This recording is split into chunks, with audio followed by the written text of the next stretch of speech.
Anyway, I'm going to end on the last one. I've done it here before, and I'll explain it for the people who were here before. I used to work as a school teacher, and I said it before about one of the teachers said to me, how do I pronounce your name? I shouldn't do it in that voice, actually. How do you pronounce your name?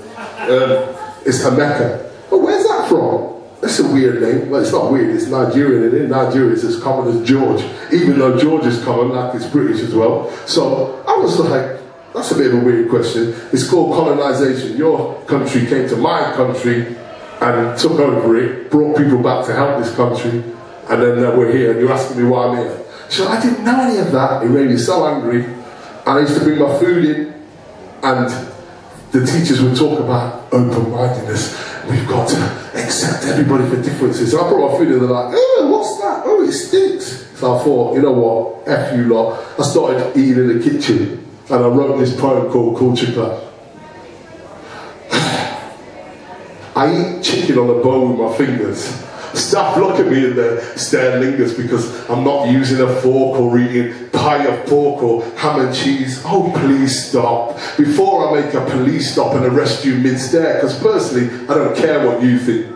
But tell me again my food stinks and I'll put it up in your grill like toast and make you feel most unwelcome. But I really want to educate and help them. Because our backgrounds are different. I eat different food, for instance, but that doesn't give you the right to tell me it's disgusting. Carry on, and I'll be thrusting it down your throat, and you'll see it's nice. By the way, it's jollof rice, a staple West African dish. And yes, it can contain fish, but it's cooked to taste. I guarantee none goes to waste. But I'm going off course here. There is a lesson of course here, and that is, don't knock it till you've tried it. Because if you don't want to, keep quiet before you speak nonsense. Because if cultural knowledge was money, you'd have 1 pence. When you go to live in holidays in countries like Spain, the locals think you're a pain. Every night you order steak and chips and then get pissed and shake those hips with fellow Brits. Dancing to Shakin' Stevens, speak fast for no reason. Trying to tell the waiter all your anguish, and he can't understand half of it. And there lies your anguish, well, part of it. Because you want to live British abroad. Get death fat, call yourselves expats, but when foreigners do it here, they're called immigrants and abhorred for your ranks. When in fact you should give thanks, because without them, the UK would look soft. And if you don't believe me, you can go and get hooked on the World Wide Web and read instead of listening to tarnished views from the BBC News that lean awkwardly to the right. And you watch cautiously through the night, getting hypnotised by biased mantra. With so many additives, it may as well be Fanta. But there's nothing sweet about it. With bitterness, you tweet about it for hundreds to read, and hundreds agree with you because not much is going on in their lives, having marital problems with their husbands and their wives, getting laid off at work.